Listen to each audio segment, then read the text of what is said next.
মৃতরা বেঁচে উঠছে হেমাঙ্গিনী। সত্যি সত্যি সবাই মরেছে তো? সাবধান, খুব সাবধান।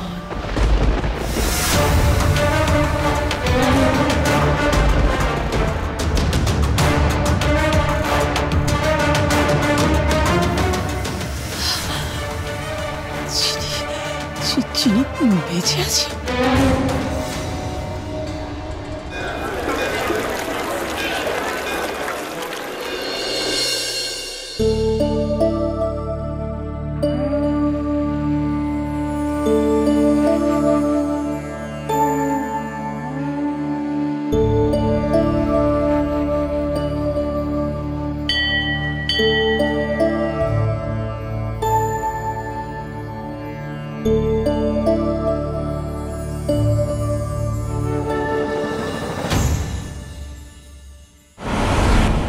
डॉक्टर बाबू जी, हमें कुछ बोलছেন না কেন? আর এই মন্দির में हम लोग छुपे আছি কেন? আপনার পোতা তো আমাদের খুঁজেই পাবে না। আমাদের খুঁজে না পাওয়াটাই ঠিক ফুলন। আর চিনি, আখের में চিনির কি হলো? হাসপাতাল से কারা এসে নিয়ে গেল? এখন ও বেঁচে আছে কি মরে গেছে? এই প্রশ্নের উত্তর আমার কাছেও নেই। চিনিকে না পেয়ে বাবুজির কি হাল হয়েছিল। अच्छा डॉक्टर बाबूजी, এই সময় उनको अकेला छोड़ना কি ঠিক হলো? হয়তো না, তবে আমার নাতি পুরুষ মানুষ, নিজেকে ঠিক সামলে নেবে। কিন্তু চিনিকে যারা মারতে চেয়েছে তারা যদি জানতে পারতো আমি বেঁচে আছি, তাহলে তাহলে আমাকেও মেরে ফেলতো। হাসপাতাল, শিবেশ্বরী, কোনো জায়গায় আর নিরাপদ নয়। पर डॉक्टर बाबूजी आप আমার কিছু হয়ে গেলে চিনি আর আলাপির শত্রুদের ওপর শোধ নেওয়ার ব্যবস্থা কে করতো? তাই তো পালাতে হলো। अब क्या होगा डॉक्टर बाबूजी? এবার চিনির শত্রুদের বিনাশ পর্ব এখান থেকেই শুরু হবে। তীর্থ, তোমার ওই লোককে একবার ফোন করো তো। আমি নিজের কানে শুনতে চাই কাজটা ঠিক মতো হয়েছে কিনা।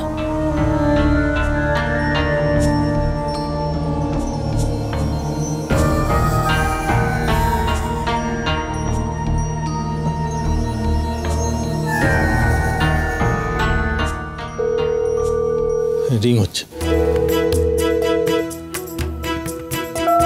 হ্যাঁ, হ্যালো স্যার।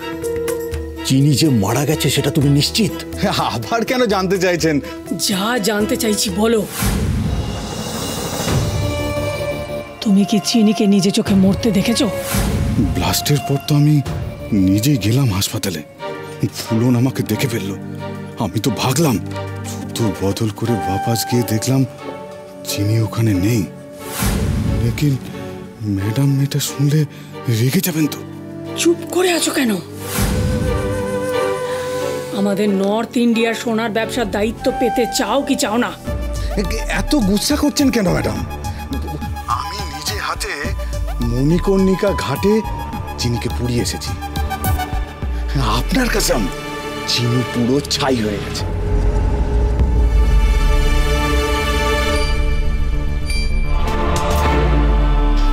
বললাম না মা, ওর কাজ একেবারে পাক্কা কাজ। চিনি বেঁচে নেই মা, মরে গেছে, মরে গেছে। এতক্ষণে ছাই হয়ে হাওয়ায় উঠছে চিনি।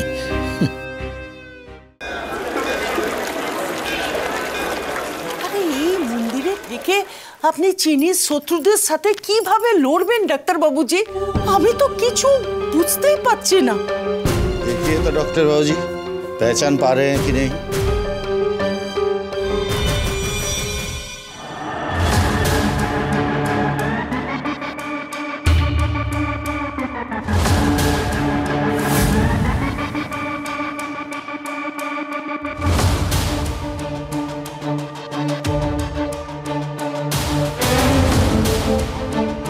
डॉक्टर शर्मा जी को भी लेके आया हूँ।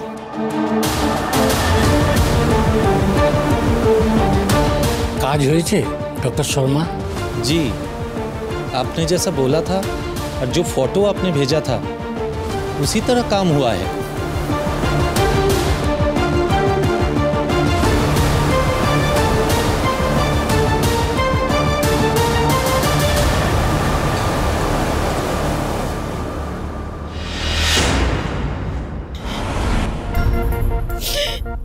আমার ছেলেটা এসে থেকে ভাতের একটা দানাও দাঁতে কাটেনি, ওকে আমি বাঁচাবো কি করে?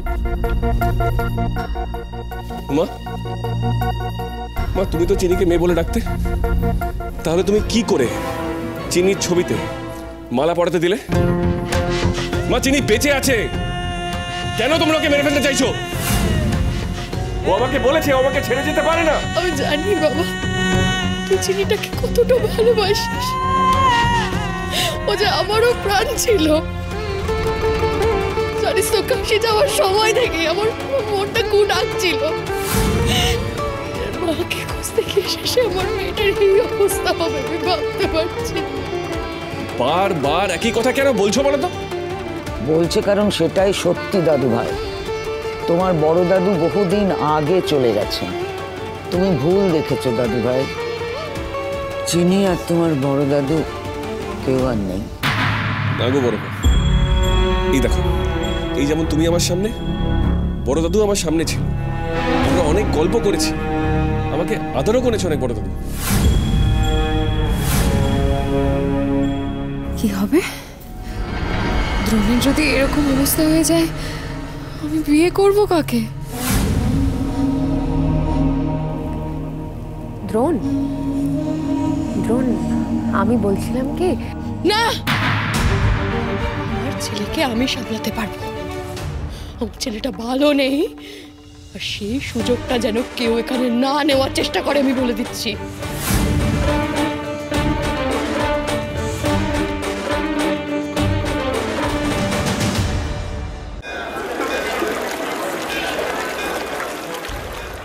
ঘুমটাটা সরাও।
তোকে যে নিজের এই নতুন রূপ দেখতে হবে আলাপি।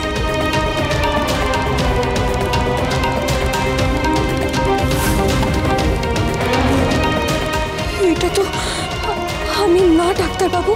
এই মুখ তোর মেয়ের, চিনি, চিন্ময়ী। কোথায় আমার মেয়ে ডাক্তার বাবু?